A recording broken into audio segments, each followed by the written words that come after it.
The following story is based on the records of the United States Air Force, the files of the Hayden Planetarium, and the actual transcripts of the tapes made by Betty and Barney Hill under hypnosis by Dr. Benjamin Simon.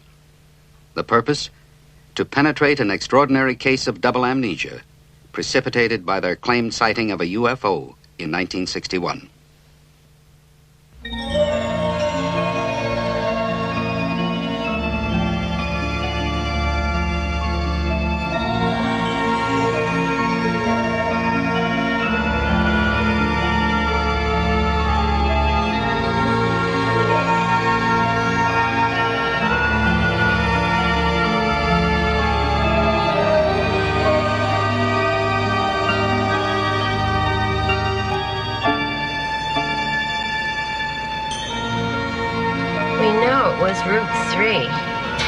Off Route 3, and we've been on every single side road, dirt road, dead end, and there's no road, there's no clearing, nothing. Of course there is, we just haven't found it yet.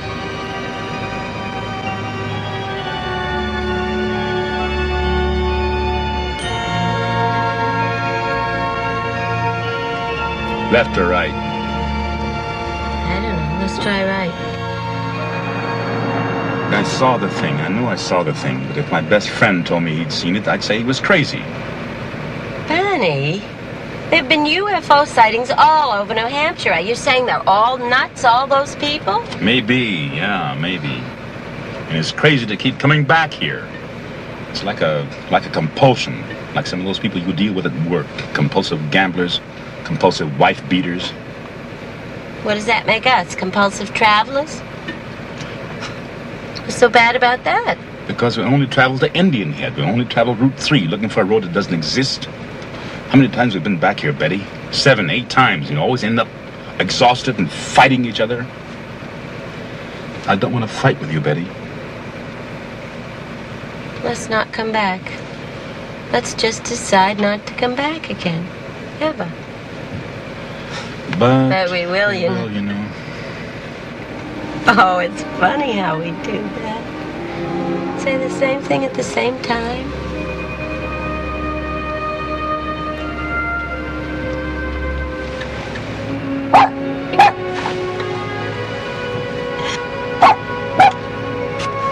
Just a little tolerance, that's all I ask.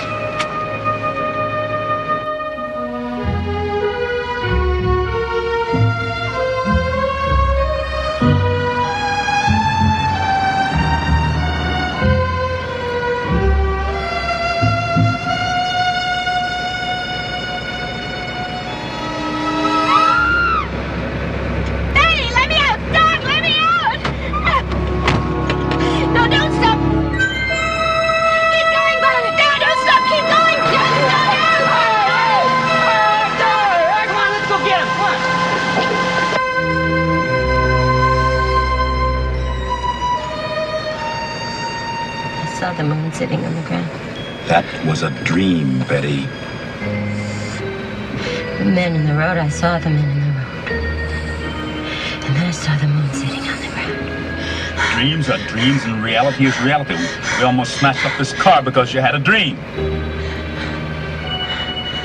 Don't do that, Barney. Please. Don't shut me out. Talk to me. Tell me what you feel. I feel that your dreams are dreams, and that reality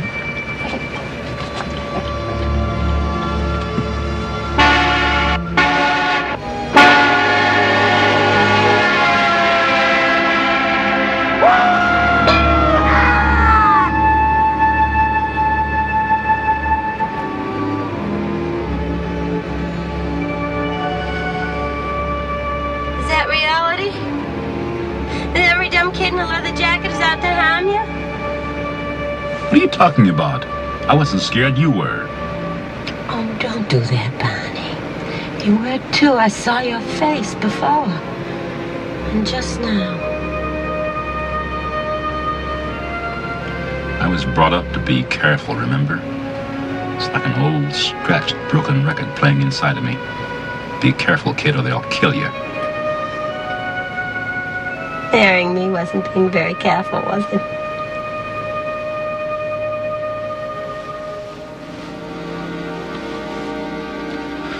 I loved you so much, I forgot to be careful.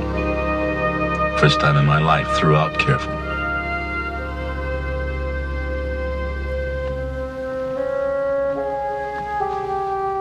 Barney, what are we gonna do?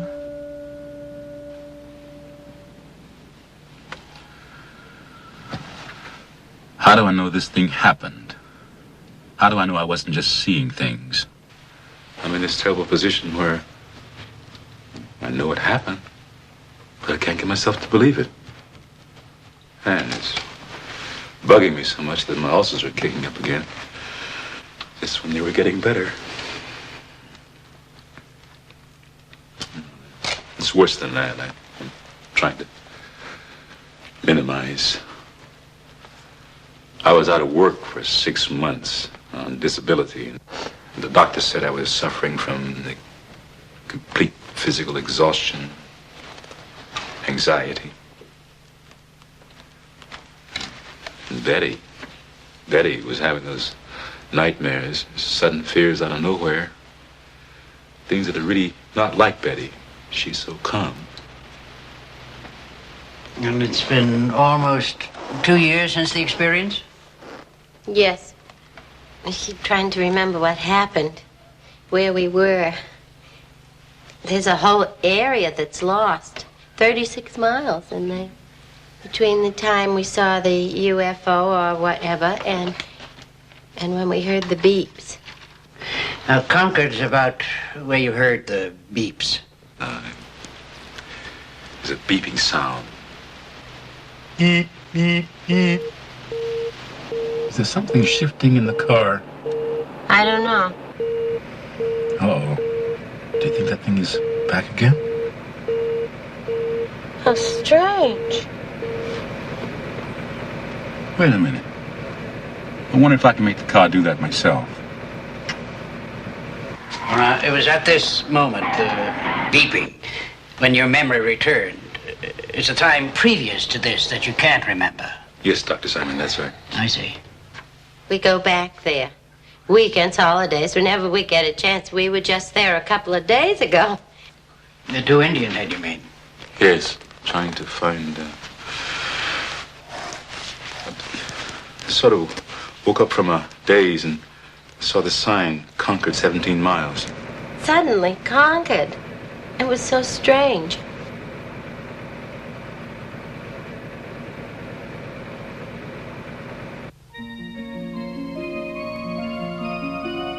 Barney and Betty Hill began general history of their anxiety problems and amnesia, highlighted by their claimed sighting of a UFO at Indian Head 2 years ago. The Hills' clearest memory is their return home from the UFO sighting experience. Treatment is to be centered on their anxiety reaction with their apparent amnesia. Unidentified flying object, secondary matter. Major job is to determine treatment of patients in overcoming this unique case of double amnesia, most probably by means of hypnosis. Barney Hill, 39, works for the post office, is a distinguished member of NAACP, and active in community affairs, Portsmouth, New Hampshire. Well-read, educated, IQ of 140. Previously married, 2 children. Suffers deep guilt about leaving marriage and children, but sees them as often as he can. Also suffers from childhood of racial strife.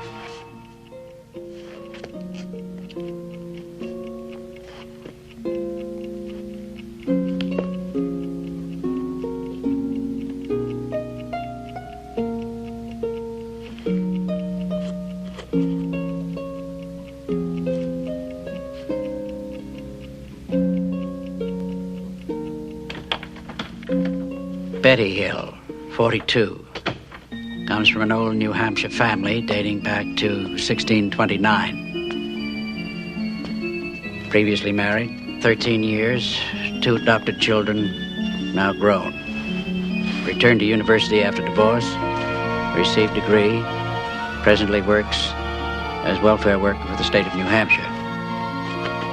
He has a background of security in both upbringing and heritage. Barney? Barney, did you take the clothes in the house? What? The clothes, did you bring them in? No, I was too tired. I'll bring all that stuff in tomorrow. I don't want you to bring the clothes in the house. About the clock, you said you glanced up at the clock as you were undressing. Did you see the time? I saw that it was 5 after 5. Didn't register. I don't think Barney realized it either. Neither one of us realized till months later that it was that late.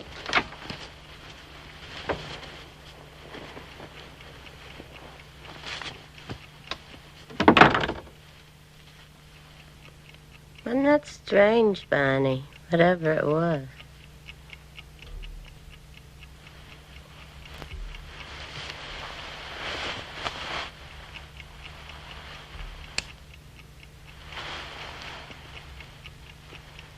Tops of my shoes are scuffed.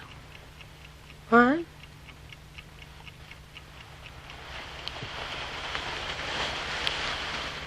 Tops of my shoes are scuffed. I don't understand. How could that be? I don't know.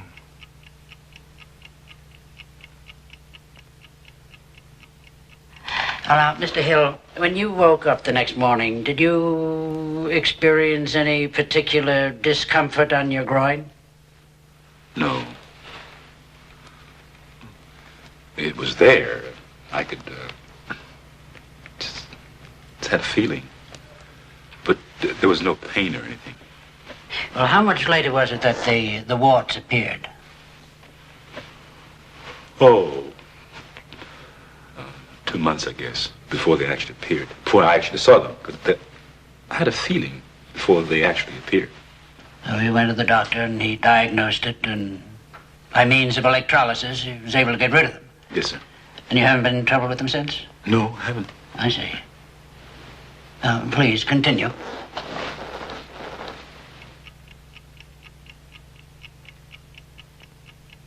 Betty, I don't want to talk to anybody about last night, all right? All right. Guess. If you want to talk about it, we can just talk about it to ourselves.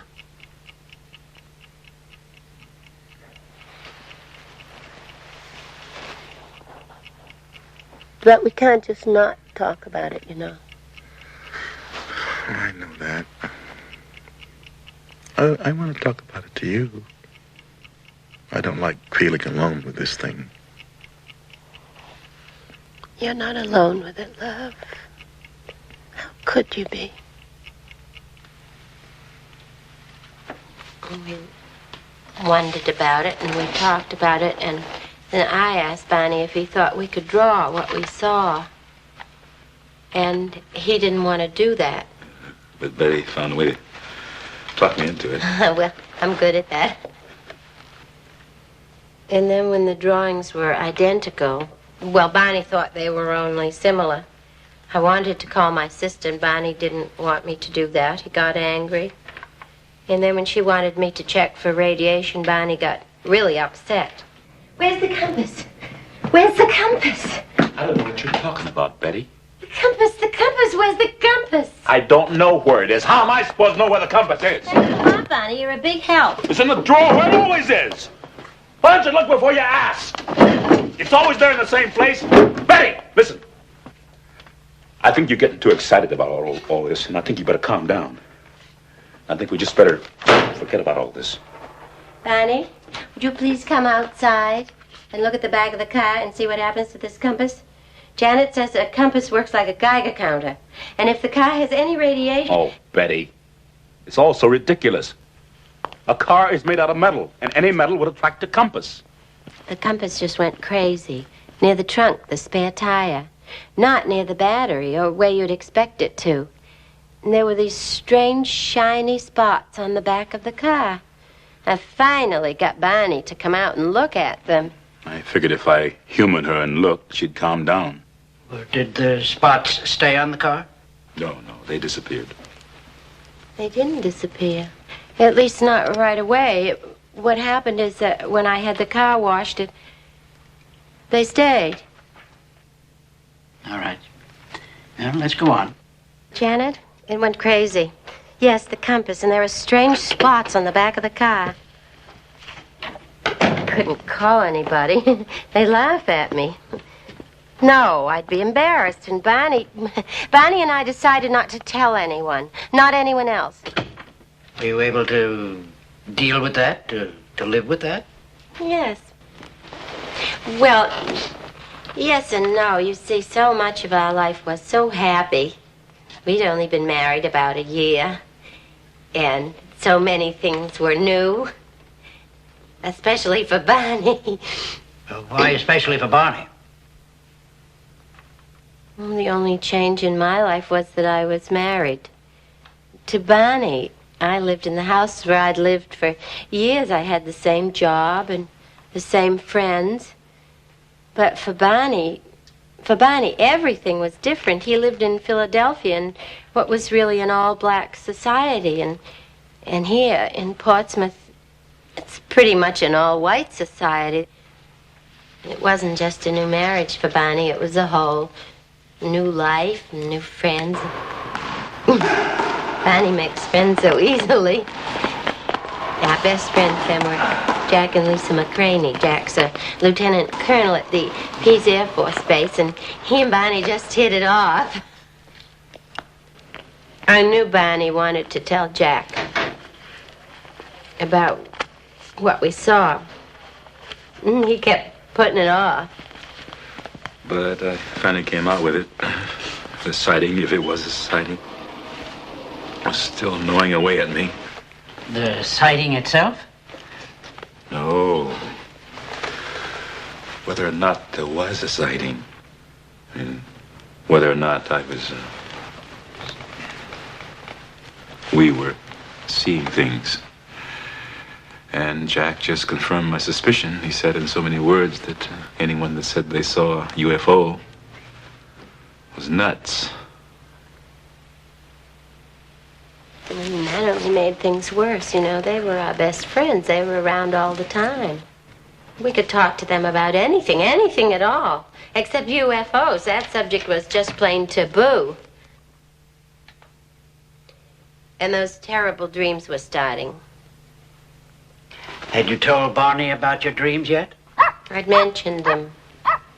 He had so little time. Barney was working nights in Boston. 60-mile drive back and forth.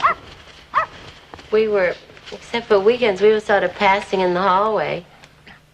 It's the moon, you idiot. What are you barking at the moon for? Yes, well, I imagine they were long nights for you. Hard on you. Very long. I keep saying this, though, you know, that we were having so much fun. Barney had joined the Toastmasters because he thought he couldn't speak in public. And he found out he could. Then he found out he could make people laugh. The house was filling up with old joke books and old routines on records. And he'd spring them at the worst possible moments. Not so fast, Rodriguez.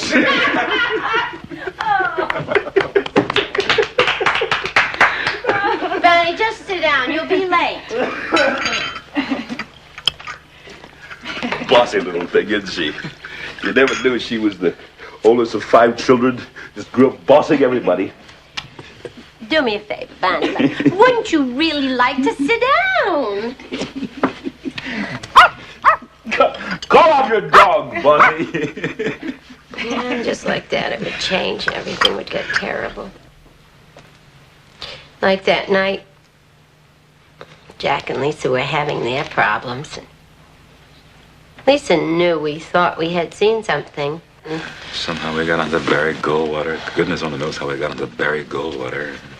I heard myself saying, You know, the trouble with you white people Don't call me you white people. Don't ever call me you white people. You can say those white people, but don't include me, Barney Hill. I'm not white, I'm human. Well, I didn't ever say that again. No, you didn't.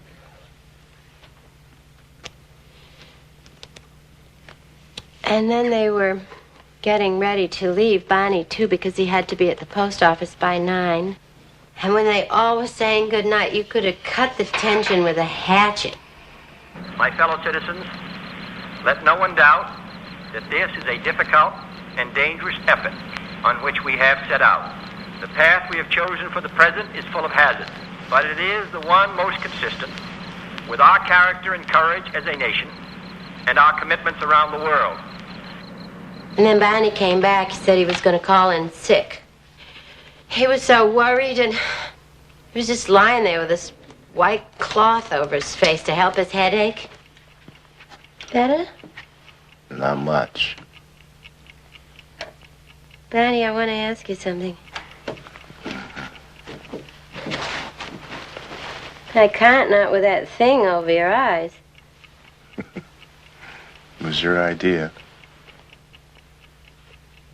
This probably isn't the time, anyway. But I really wanted to ask you. Listen, Betty, I was just listening to the news. Barney, I said I wanted to ask you something. This is important, Betty, really important. If they actually do start shooting missiles. Who? Nobody's going to start shooting missiles, Barney. If they do, and we're not together, if I'm at work and can't get here, now listen to me. What I want you to do is make your way to your mother's house. Now manage to get there. Is that clear? Yes. Yes, sure. Good.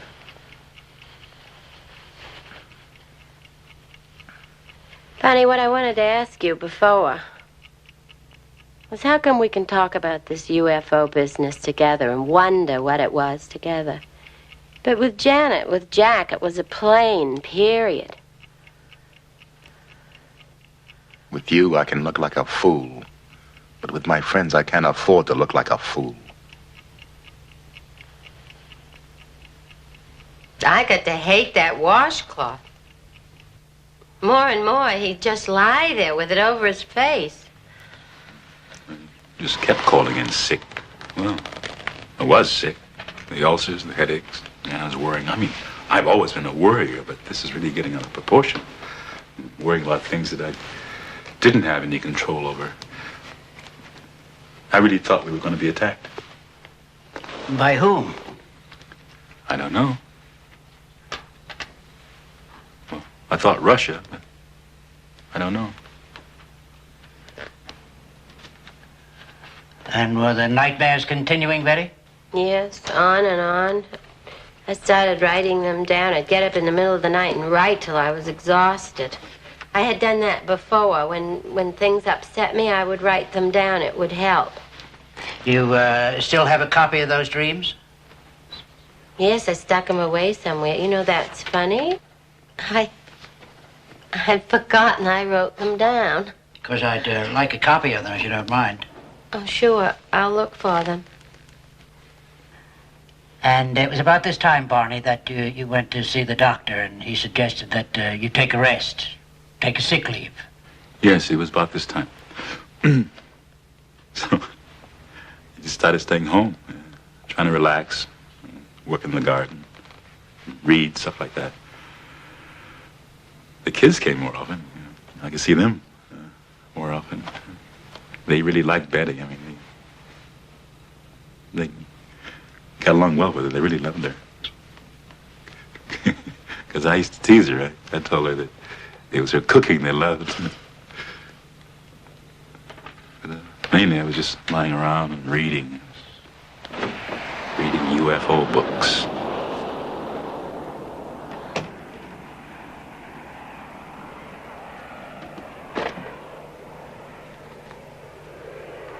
Hi.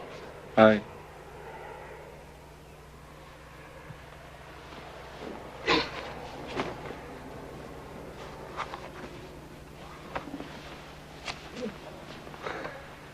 What's the matter? You upset? No, I'm not upset. Why? You weren't smiling. When you came in, you weren't smiling. I didn't notice. I did. Well, obviously you did, or you wouldn't be uptight about it. No, I'm not uptight.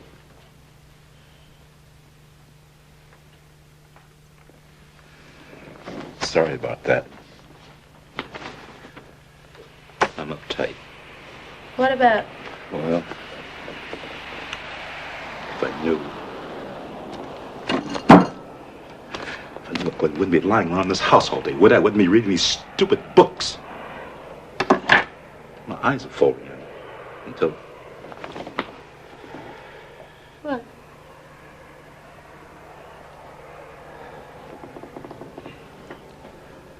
Till I think I'm nuts as they are.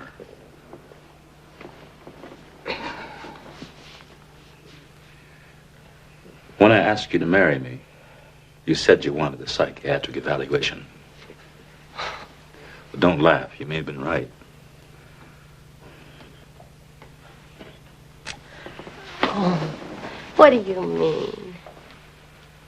I mean that your instincts may have been right. You may have sensed something. Oh, no, my love. Oh, no, you didn't understand. It wasn't you I questioned. It was me. And I couldn't tell you. Tell me what? I still can't.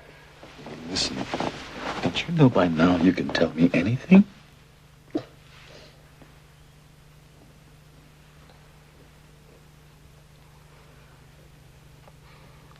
I'm not pretty. Who says? Nobody. It's something I know. Something I've always known. I'm not pretty. And that's nonsense. And what's it got to do with a psychiatric evaluation of me? Oh, you don't understand. I was afraid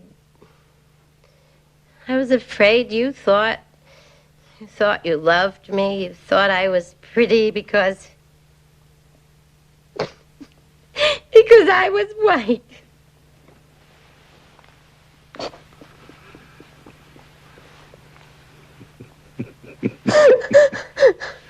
Hey, that's like me being afraid you didn't love me. You only loved my beautiful black body. Well, I do. Oh, well, there's that too. You're right. You're not pretty. You're beautiful. And I see the whole world, Betty. I see every bit of beauty in the whole world in your face. No. I see you, Betty. I see you.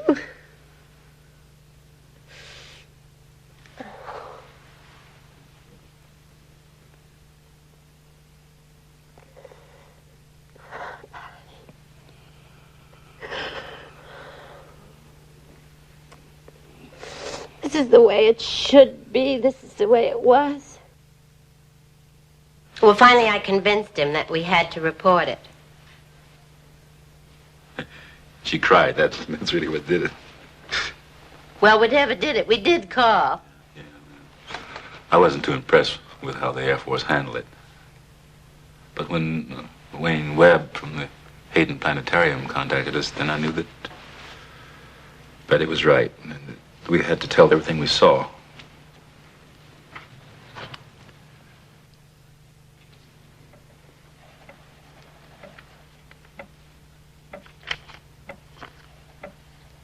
No need for you to be concerned. No need for you to be worried. You are deeper and deeper asleep. You are deep asleep. You will remember everything, and you will tell me everything.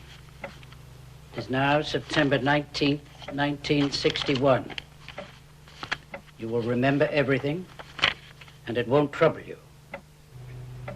Your memory is sharp now.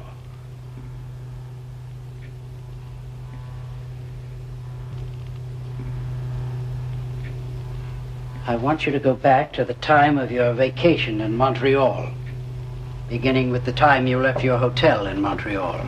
Yes. I want you to tell me in full detail all your experiences, all your thoughts, all your feelings, beginning from the time you left your hotel. Were you in Montreal? It was approximately 112 miles from Montreal. We were driving from Niagara Falls through Canada. Well, just go on. Tell me about your arrival there. The thoughts that were going through my mind was that would they accept me at the motel, because would they say they were filled up? And I was wondering if they were doing this because I was prejudiced. Because you're prejudiced? Because they were prejudiced. You run into this a lot, I take it. I've not actually run into being denied accommodation yet. You mean you worry about it? But I know that this does happen, and I am concerned. Did you tell your wife about your concern? Does she share it? I express it, but she does not share my concern in this matter. Very well. Go on. We are riding around, and I'm lost. And I'm concerned about the toll gate customs. Why? I have a gun in the trunk of the car, a .32 pistol, and it is hidden in the well of the trunk of the car with the trunk mat over it. And I'm thinking, why did I do this? Why did I bring this gun along? And I know it is all my fears, that I believe the hostility of white people, particularly when there is an interracial couple. Yes, well, go on. Your memory is sharp. Where are you now?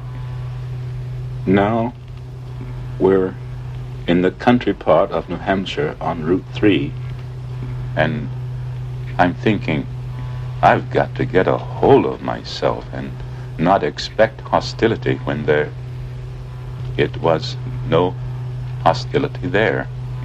And I look up through the windshield. I look up through the windshield of the car where Betty saw a star. Oh, that's funny. But I said, Betty, that is not a star, it's a satellite.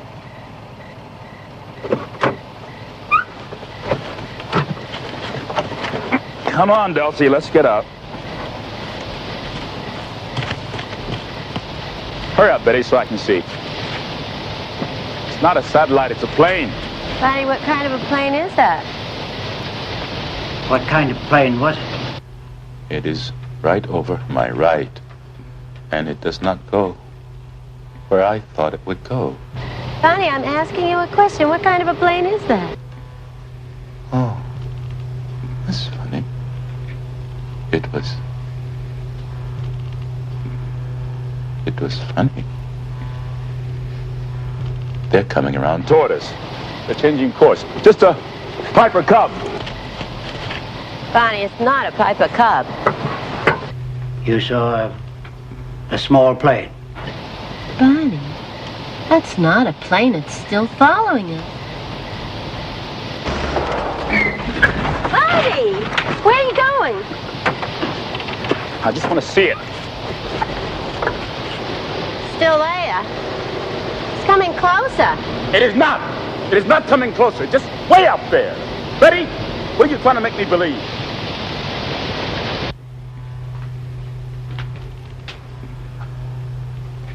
All right. We'll stop here for now.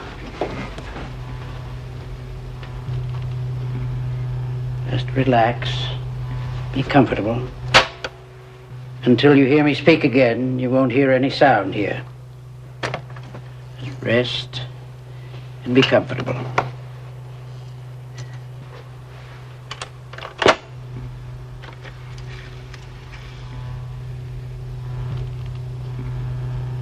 All right, you may proceed now. And I am wondering, why doesn't it go away? Do you still think it was a small plane? And I'm wondering why these pilots, why, they shouldn't do that. They shouldn't do that. And I can't hear any noise. And I think this is ridiculous. I can't hear any sound.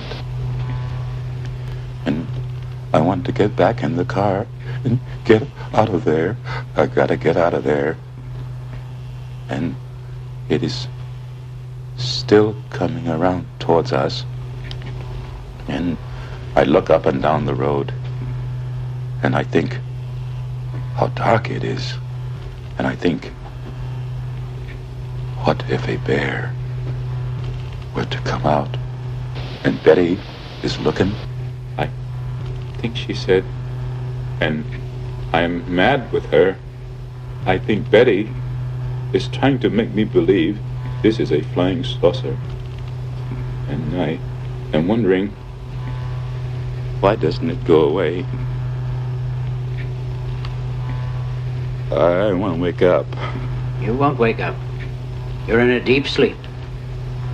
You can go on.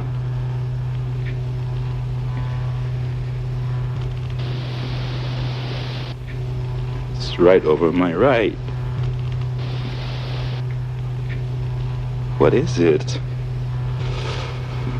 I gotta get out of here. This won't trouble you. Go on. You're remembering everything now. And I try to maintain control so Betty cannot tell that I am scared. Oh, I am so scared. Go on. This won't hurt you. Experience it. It won't harm you now. I gotta get my gun! I gotta get my gun! I gotta get out of here! I gotta get my gun! I gotta get my gun! Take it here!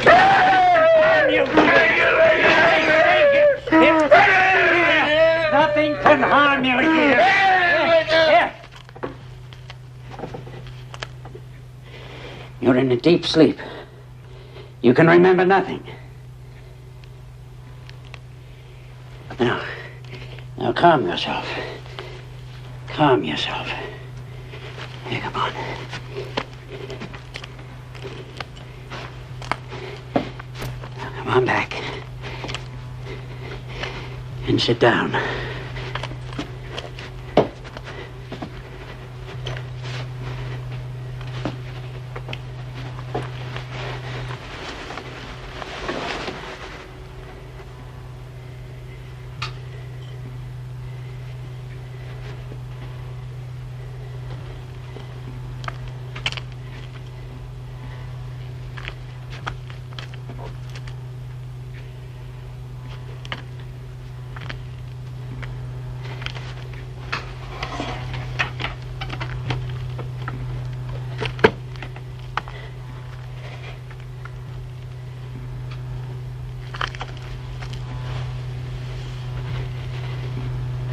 All right.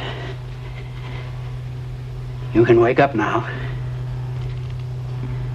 You can remember everything. Just go on remembering. There's no need for you to cry out. You're calm now. You still feel you have to get your gun? Yes.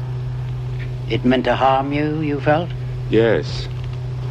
And I open the trunk and I take it out and I put it in my coat. And I look and I say, I'm not afraid. I'm not afraid. I'll shoot it down. And I run out across the road. And there it is, up there.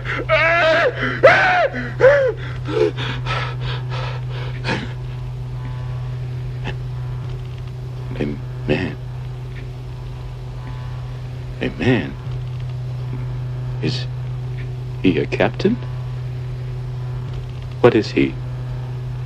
And he's looking at me, and I say, no, I have to shake my head. This isn't true. This can't be true.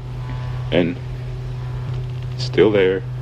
And I look up and down the road, and I think, can't somebody come along and tell me that this isn't there? It's there. Are you sure it's there? Yeah. You're not having a dream?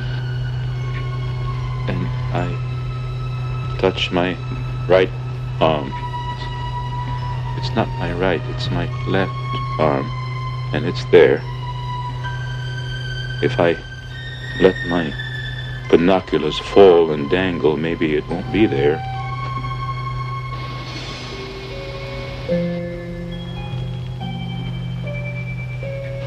But it's there. Why? What do they want? What do they want? And this one person looks friendly to me. He's friendly looking. And he's looking over his right shoulder at me, and he's smiling, and he's friendly. But the other one, with the evil face, he looks like a Nazi. He's a Nazi. Did he have on a uniform? Yes. Did they have faces like other people? His eyes are slanted. Oh. His eyes are slanted. Oh. I feel like a rabbit. What do you mean by that? When I was hunting for rabbits in Virginia, this cute little bunny went into a bush that wasn't very thick, and my cousin Marge was on one side of the bush, and I was on the other with a hat, and this poor little bunny thought he was safe, and it tickled me because he was just hiding behind this little stalk that meant security for him. And I pounced on him and threw my hat on him and captured the poor little bunny that thought he was safe.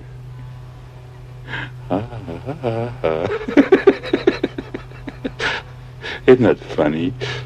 I thought of that standing out there in the field. I'm that bunny. I'm gonna be pounced on. I'm that bunny. This creature is trying to tell me something. I can see it in his face. Are its lips moving? No. His lips aren't moving. But he's looking at me and he's saying to me, don't be afraid. Did you hear him tell you this? No. You felt he said it? I know. And he said, just stay there, he said. And he's telling me not to pull the binoculars away from my eyes. And oh, God, give me strength. I'll fight it off. I'm not afraid. And I run out across the road, and there it is, up there. Oh, those eyes. Oh, can't I please wake up? Just a little longer. You'll get through this, all right. I don't understand. The eyes don't have no body. They're just eyes. Oh, that's what it's got to be.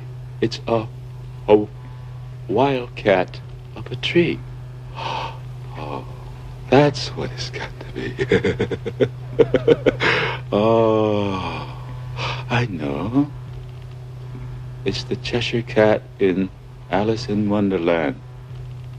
It disappeared too, and only the eyes remain. Oh. You don't seem to be frightened anymore. No, they're not gonna do anything bad. Just floating about. I'm that bunny. I've been captured, but just floating about. It's so ridiculous, isn't it? Oh, really funny. I wonder where they come from. They're not gonna do me any harm. I wish I could go with them. Oh, what an experience to go to some distant planet. Maybe this will prove the existence of God. Isn't that funny? To look for the existence of God on some other planet.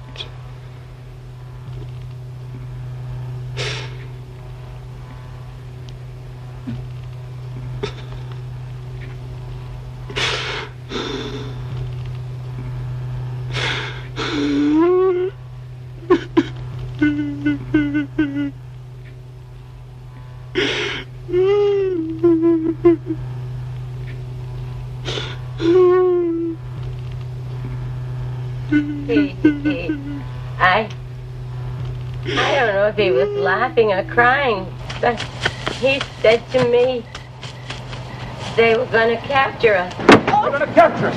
We gotta get out of here. Look out, you can see them. They're right overhead. They're right directly over our car. They're out there, I don't see anything. It's all black, I don't see them.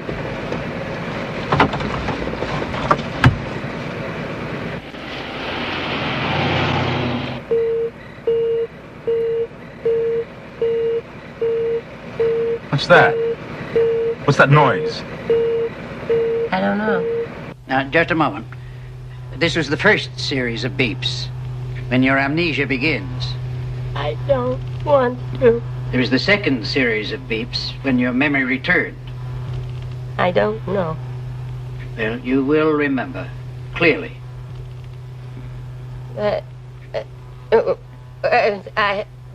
My mind's blank.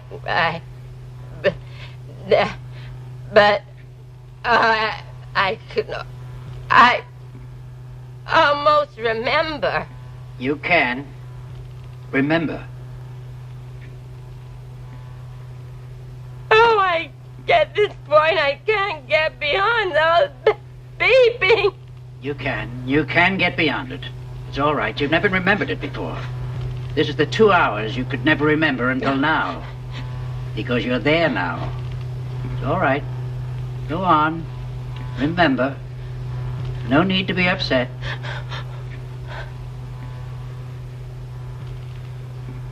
I'm not supposed to. Not supposed to? Who told you you're not supposed to? They did. All right. You're calm. Calm.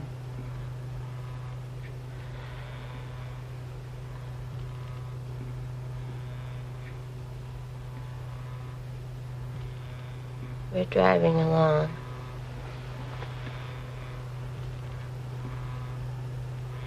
I don't know where we are. I don't even know how we got here. Barney and I, we were driving. I don't know how long.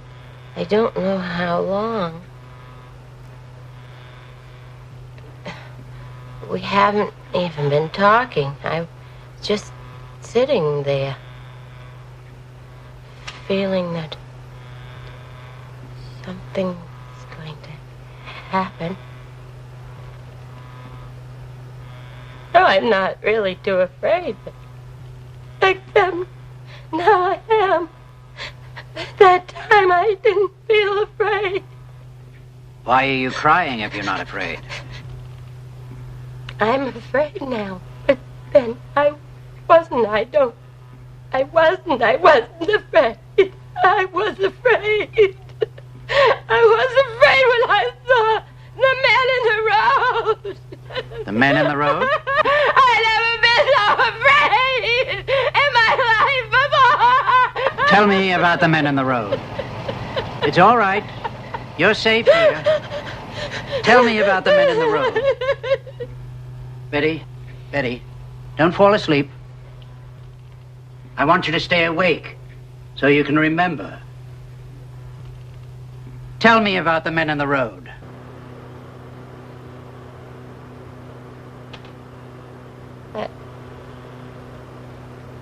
I wasn't too afraid of the men. When I saw them, they were standing there. And I thought, oh, well, you know, they're not so awful. I don't know, I wasn't too afraid when I saw them. They were just, no, I couldn't get a good look at them.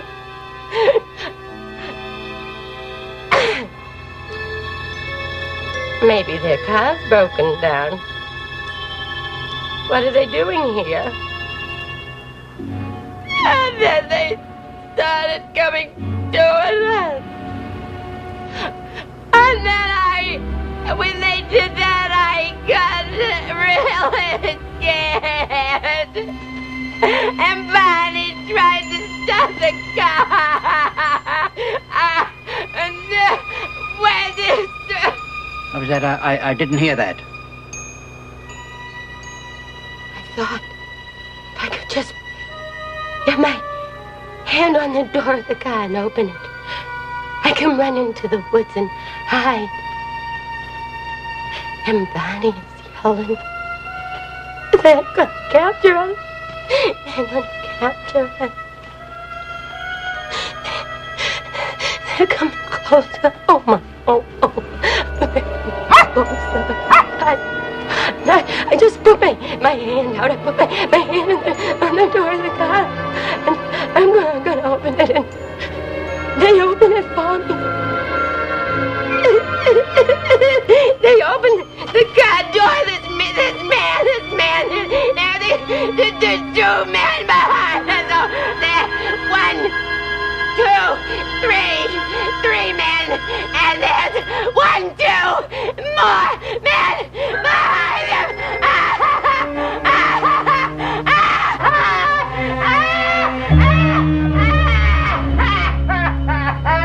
All right.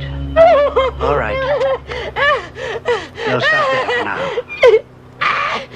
You'll be relieved and relaxed. When you wake up, you won't remember anything that's transpired here. You won't remember anything until I ask you to recall. All right. You'll be comfortable and relaxed and at ease.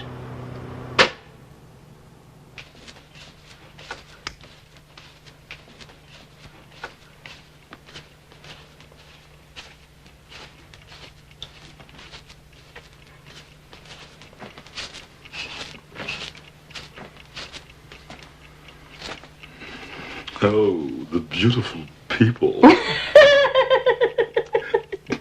Don't do that. The Kennedys don't giggle. What about? You got no class, girl. Don't give me that talk about your Mayflower ancestors. Now, how could I go and marry a girl with no class? No, Betty, no. Not that, no, Betty, not that, no, anything but that, no. Serves you right. No class. You're really feeling good, aren't you? Yes, I am. Just minutes. I really feel good. I come out of those sessions, it's like a weight lifted. And I don't know what the weight is, but something's working, because there are these minutes before it all comes creeping back again. With me, it's a day or so. And then I can't wait for the end of the week to get back in there. Like today, at lunch, I felt so cool I had an onion with my hamburger. Barney, you know we said we wouldn't eat onions unless we both had them. Oh, I'm sorry. I forgot. I'll get you one. What? I'll get you an onion. Oh, I don't want an onion, you lunatic.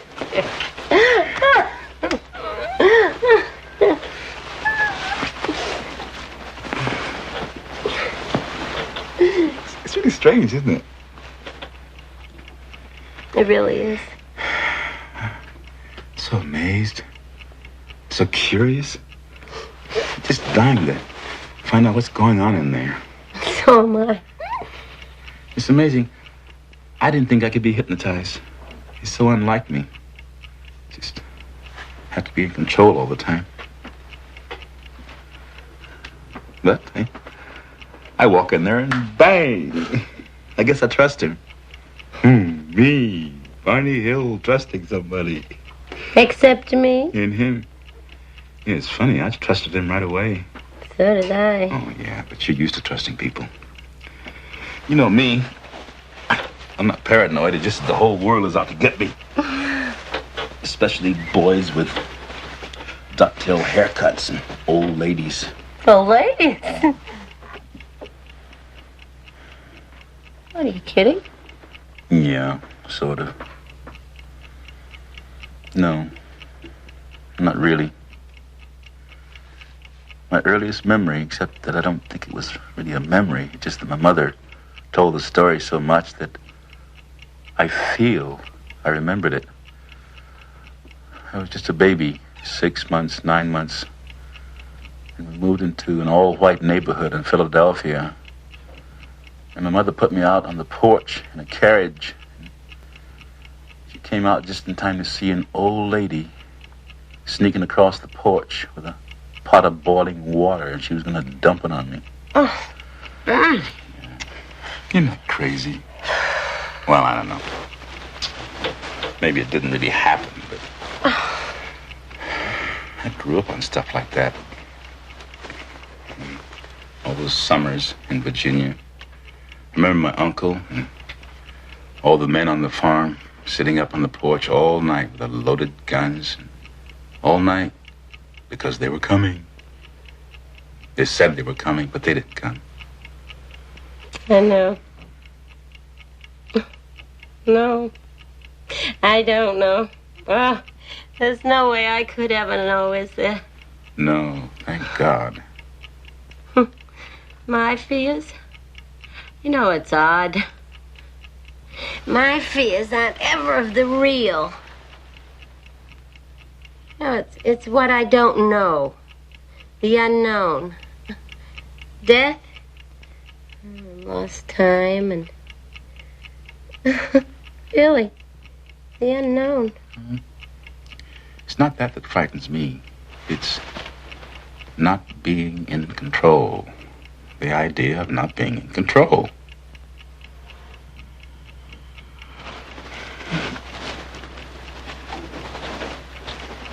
You promise me something? If I get a stroke, something like that paralyzes me so I can't, would you put a pillow over my face? That's not fair, Barney. Barney, that's not fair to ask me a thing like that now, to ask me to promise. All right, don't promise now, but if. Just decide then, knowing. Okay, I'll decide then, when you're 102. It runs in the family, you know, strokes. And I truly am scared. I would have told you about that and asked you about that before, but I didn't want to frighten you. Would you be all right? No. No, I wouldn't be all right. Oh, baby, don't cry. Didn't mean to make you cry. Yes, you did. You did. fine. We were laughing. We were fine. You had to spoil it. You had to.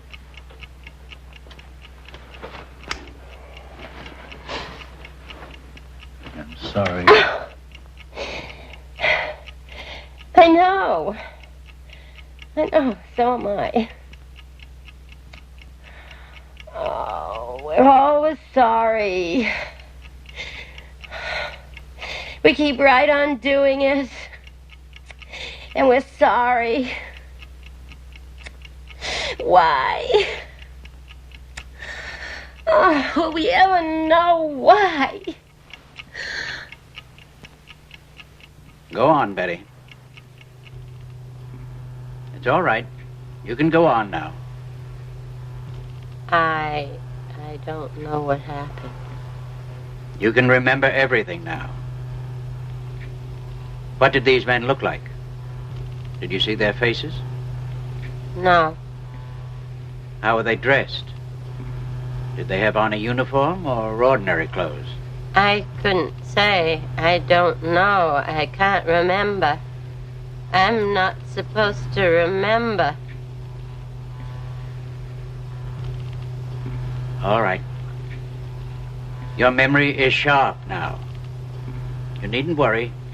You can remember everything. Now tell me what happened. What are you thinking now?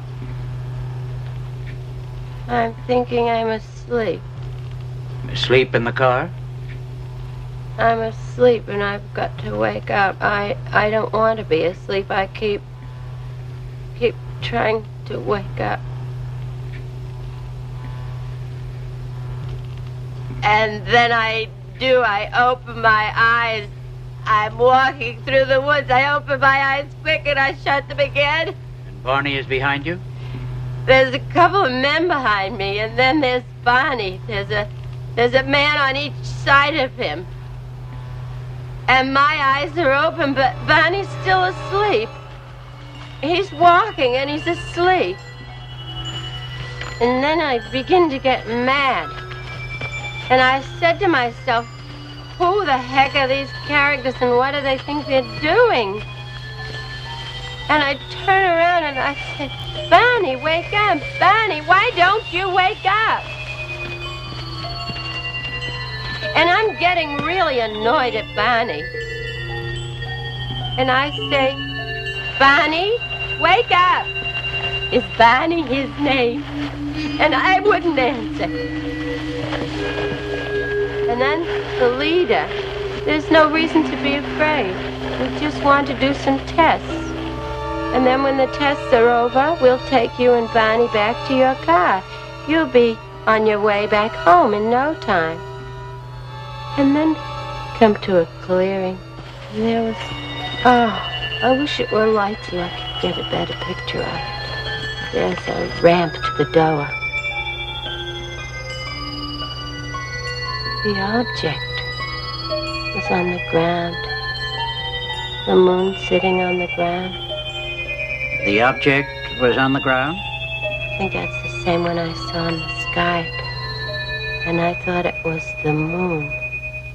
We go inside, and there's a corridor to the left. In the corridor, there's a room. Men who spoke English is in the room. And then another man comes in. I haven't seen him before. I think he's the doctor. And they both look through this machine here and here. What do you think they were doing? I have an idea. They're taking a picture of my skin. They're doing all kinds of things. And then they took something like a letter opener, only it wasn't, and they scraped my arm here.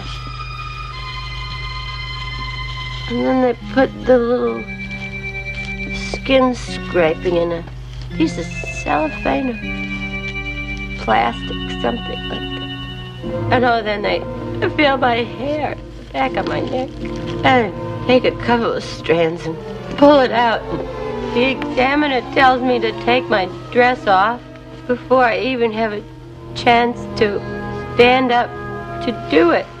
Your dress has a zipper down the back? Yes, it zips down the back. The examiner unzipped it and flipped my dress off. And they're talking. I don't know what they're saying. I couldn't understand that part. I want to do some tests. I want to test your nervous system. I don't know how our nervous systems are, but I hope we never have nerve enough to go kidnapping people off the highways as you've done. I'm lying on the table. I don't know what they're doing, but they seem so happy with whatever it is they're doing. And they touch me with a needle. Doesn't hurt. It's something like a TV screen. And then they turn me on my stomach and then back over on my back. And I see the doctor has a long needle in his hand. Go on. Go on, it's all right. What are you going to do with that? And he tells me that it won't hurt. He just wants to put it in my navel. It's just a simple test. Stop, it's hurting, take it out! And the leader comes, he rubs his hands over my eyes and says it will be all right. I won't feel anything. The pain's gone away, but still sore when put that needle in. I don't know why they did that, because I told them they shouldn't do it. Did they make any sexual advances to you? No. I asked the leader, I said, why did you put that needle in my navel? And he said, it was a pregnancy test. And I said, I don't know what you expected, but there was no pregnancy test here. When you had all of these experiences with your dreams, why would you have dreamed all these things? The dreams were the same as the experiences that you felt you had? I figured that in my dreams I remembered what actually happened.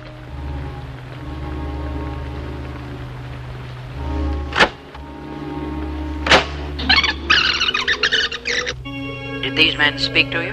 Only the one I thought was the leader. What kind of language did he use? He did not speak a word. I was told what to do by his thoughts. And I was always aware that somehow there was something peculiar, which is the absence of a mouth. There seem to be indications that a great deal of the experience was absorbed by Barney Hill from Betty, in spite of his insistence that this was his own. And there are definite indications that her dreams had been suggested as a reality. The implications are self-evident. Go on, it's all right. And so then I asked him where he was from. And he asked me if I knew anything about the universe. And I told him, no, I knew almost nothing. But don't judge this country by me. There are people who do know all about the stars. And there was this one big circle, and it had a lot of lines coming out from it. And then to another circle, quite close, but not as big. You think you could draw the map? Yes, I think so.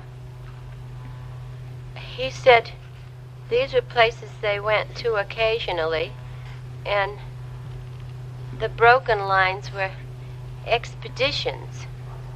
And I asked him again where his home port was, and he said, where are you on the map? And I looked. I laughed and I said, I don't know. And he said, if you don't know where you are, there isn't any point of my telling where I am from. Or did they actually speak English? I've been telling myself I heard them in English with an accent, but I don't know. Could it have been thought transference? No. I knew what they were saying, and they knew what I was saying, but if it... I knew what they were thinking. I knew what they were thinking. And I said, you promised I could have the book. And he said, I know it, but the others object. And I said, but this is my proof. And he said, that's the whole point. They don't want you to know what happened. They want you to forget all about it. I won't forget about it. You can take the book, but you can never, never, never make me forget.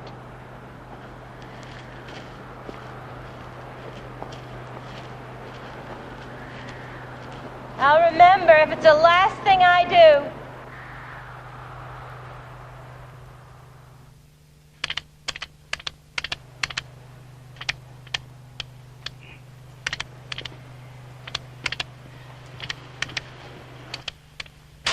Why do you think they were examining your skin?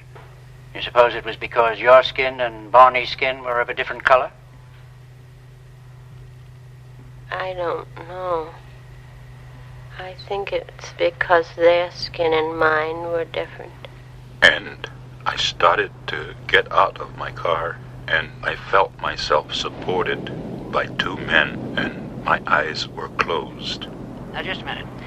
Didn't Betty tell you this? No, Betty never told me this. But didn't she have dreams of this and talk to you about them? Betty said that we were inside a UFO in her dreams, not how we got there.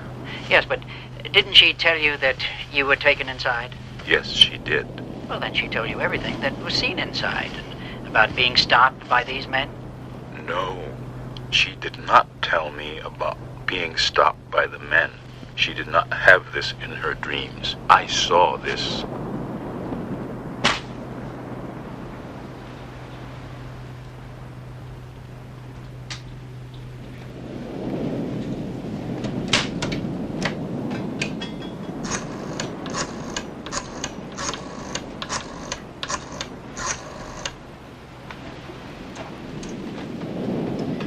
General Davidson, please. Jim. Ben. Look, I've got a problem. As I see it, there are four possibilities. One, they're lying. Now, I can discount that because they're honest people, high integrity. Two, there's a case of dual hallucination. Well, it's improbable for reasons I won't go into. And three, the incident was a dream or an illusion. Now, this I intend to explore further. What makes you think it was a dream? Well, I didn't say I thought it was a dream. I said I'd explore it further. You know, I remember you saying exactly the same thing about a young lady in freshman biology, that you thought you were in love with, that you wanted to explore that. All right. Now, the reason I'm going to explore it further is because a background existed.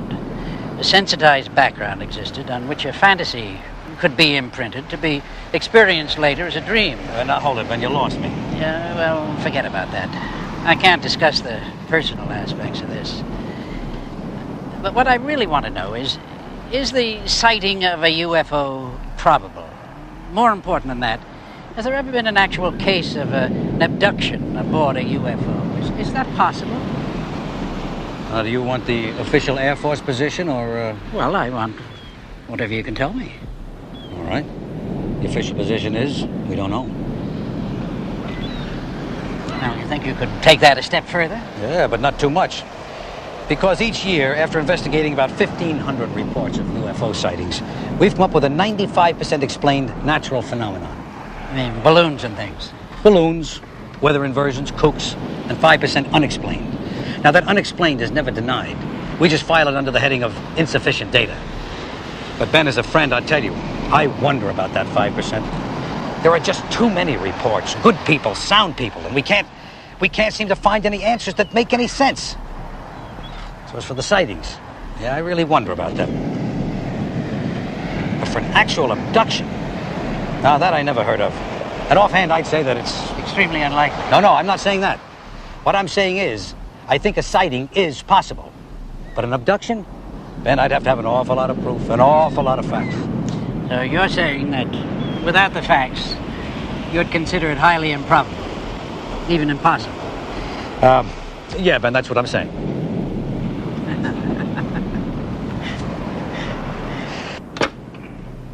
Barney and Betty Hill have hypnotized each of them separately, and each of them separately remembers in general the same experience.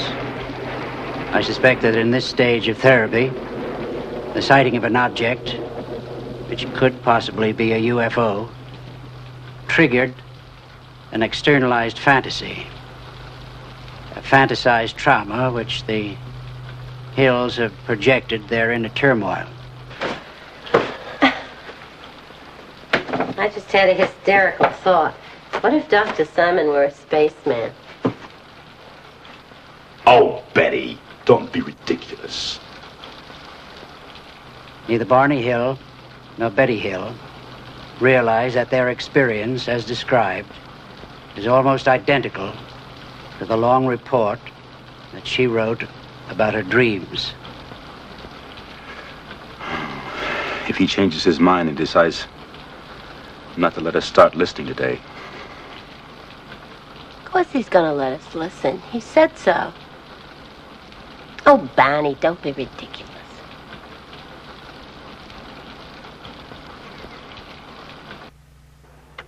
So he asked me, what are vegetables? I just couldn't explain what vegetables are. And he said, was there one kind I liked? And I said my favorite was squash. And he said, tell me about squash. So I said it was yellow usually. And he said, what's yellow? And I started looking around the room. And I couldn't find anything yellow at all. Now, I want to read something to you. He asked questions. What did vegetables look like? My favorite one, squash. What did it look like? I tried to explain the color of it and looked for some yellow coloring in the room, but could not find any. It's from my dream. What I wrote down. Well, now, I want to explain something to you that you probably know already. The rules that operate for the conscious mind don't operate for the unconscious mind. Things are and are not all at the same time. Now, under hypnosis, what a subject believes determines what is truth to him. Wait a minute. Would you say that again? Well, in other words, what comes out under hypnosis, you believe to be true. It is true for you. But a fantasy or a dream can be as true for you as reality. I said I hoped that somehow we would meet again. Maybe he would come back. And he said, well, he would try. And then they all turned and started to go back. And I get up to the car, and Barney's inside, and I say, come on out and watch him leave. Don't be afraid, Delcy. There's nothing to be afraid of. And so we're watching them leave, and it starts glowing, getting brighter and brighter. It's a large ball, a big orange ball, and it's glowing and rolling just like a ball. And I'm so happy. Suddenly, the ship became a bright glowing object, and it appeared to roll over like a ball, turning over about 3 or 4 times, and then sailing into the sky. There's one thing I don't understand. Suppose it was a dream. Could we have both had the same dream? Well, that's an aspect that's been puzzling me, and no, I don't think it could. At first I thought, because Barney was more ready for a trauma, that he had transferred a fantasy to you. Then I thought Because it seemed more likely that you had transferred your dreams to Barney. Because Barney is more susceptible. Well, I'm not quite sure how to take that. But I'll tell you something. I don't really care if it's a dream or real, because the longer these tapes play and the more we listen to them, deeper and deeper we get into it, I feel as though something is being lifted off my shoulders. And it's better than suffering with it, you know. All those anxieties and wondering. That's the whole point. The point is to relieve the anxieties. How do you feel now, Betty? I feel fine. I guess it was just the fear of the unknown had me so scared. And I don't want to be operated on. You don't want to be operated on. What makes you think of an operation? Oh, I just remembered something. I don't know if I went into this detail or not when I was hypnotized. What detail? Well, as I was listening to myself... Oh, I don't know. Maybe it's just psychological. I don't want to hear any more of that for a while. What detail? As I was listening to myself, I remembered what they examined my drawing with. It was a circular instrument, and they pressed down with it. You know that small ring of warts that developed in an almost geometrically perfect circle around my groin? Since the therapy began, it's become a little painful and inflamed around the whole area. And I was wondering, those warts originally appeared way back in 1962 when I had no conscious memory of the events aboard the craft, right? Now here it is, 1964, and they get inflamed. How's that possible? I don't know. It may still be part of a shared fantasy. But I just don't know.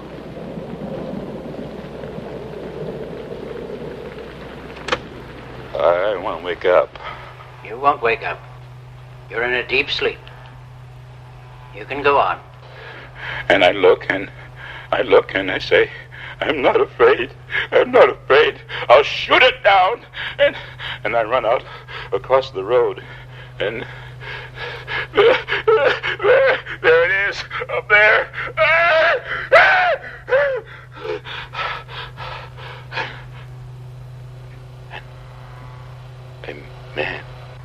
Man. And oh, God, give me strength. I'll fight it off. I'm not afraid. And I run out across the road, and there it is, up there. Oh, those eyes. Oh, can't I please wake up? Go on. This won't hurt you. Experience it. It won't harm you now. I gotta get my gun. I gotta get my turn it off? No. I gotta get out of here. I gotta get my gun. I gotta get my gun. I don't like them putting their hands on me. I don't like them touching me. It's all right, Barney. Just be calm. It's all right.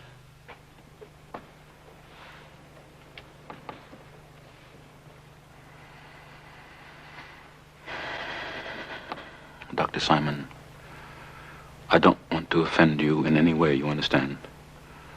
I have a great respect and admiration for you, and I can only thank God that we came to you with all this. But your theory about dream or fantasy,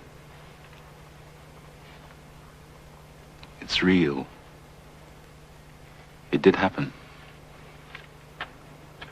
I know that now.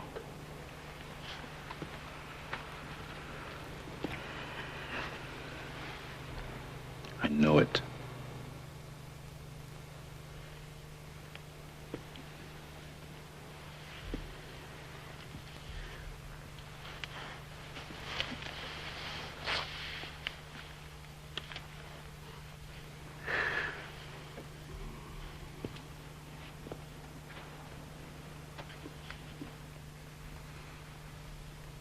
Dr. Simon, I haven't said before either how grateful I am. I just want to say, too, thank God we came to you with all this. Well, thank you, Betty. Barney. Thank you both.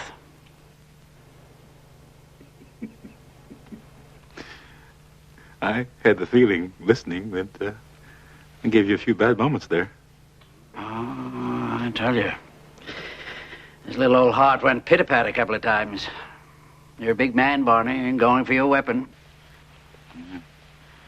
I had that gun in my coat the whole time. Can you believe that? Walking along, with my eyes shut. Scared little bunny rabbit. And a gun in my coat. And you didn't have a gun, and you're half my size, and you're telling those creatures off. Mighty Mouse. What in the world was I so afraid of? Betty, you had a good time. Well, what do you think? You must have given it some thought.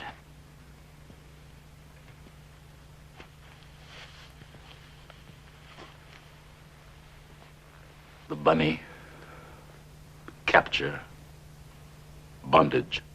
Of any kind. Yeah. Of any kind. The dark. The dark? Well, that's all I did, you know. A child is frightened of his dark bedroom. You lead him slowly, gently into that dark, frightening room. Let him touch all the corners, all the objects that seem like monsters, until he knows that those corners are just corners. And the monsters are just chairs and lamps. Dark bedroom, spaceship, or the mind. Hey, listen. The next time we go in the dark together, will you please, for Pete's sake, tell me to keep my eyes open? I did. You didn't listen. I will. Next time I will. With active treatment discontinued, Barney and Betty Hill settled down to their routine life. Betty Hill's schedule as a social worker for the state of New Hampshire was both demanding and rewarding. Barney Hill continued in normal fashion at the post office department and increased his community and political activities. He served on the board of directors of the United States Civil Rights Commission, the NAACP, and the Anti-Poverty Program. As their doctor, I felt that their treatment had been successful. The primary purpose, to penetrate the amnesia in order to relieve their anxieties, had been accomplished. The question concerning the real or fantasized aspects of the trauma remains a question. Daddy, you were so silly. And I'm so proud of you. Oh, so proud. You remember when we were in the middle of all that mess? We were fighting all the time about just everything. Well, I told you.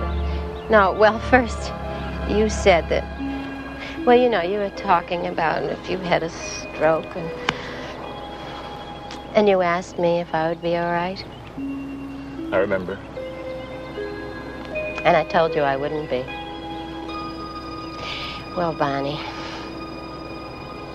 that's not true what I said. I would be all right. You know why?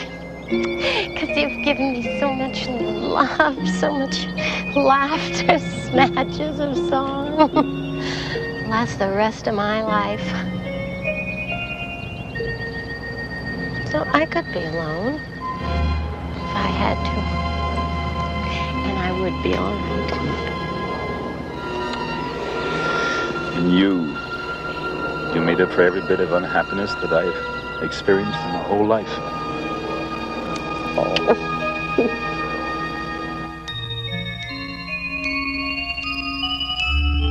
In 1963, under hypnotic suggestion, Betty Hill drew from memory the map shown to her aboard the spacecraft. Astronomers became fascinated, for what if the map corresponded to a pattern of real stars from an alien viewpoint? Astronomers reasoned that the majority of star systems likely to have life-supporting planets were located in the obscure southern constellation of Reticulum. Yet 3 stars in the cluster were unknown until 1969. No astronomer on Earth knew their position in 1963. But that same year, Betty Hill drew a map which contained these undiscovered stars. Astronomers at Ohio State University requested a computer to put them in their correct position out beyond the incredible double star system of Zeta Reticuli 1 and Zeta Reticuli 2, 220 trillion miles, 37 light years away from Earth, looking toward our sun. And the computer duplicated with virtually no variation the now famous map of Betty Hill.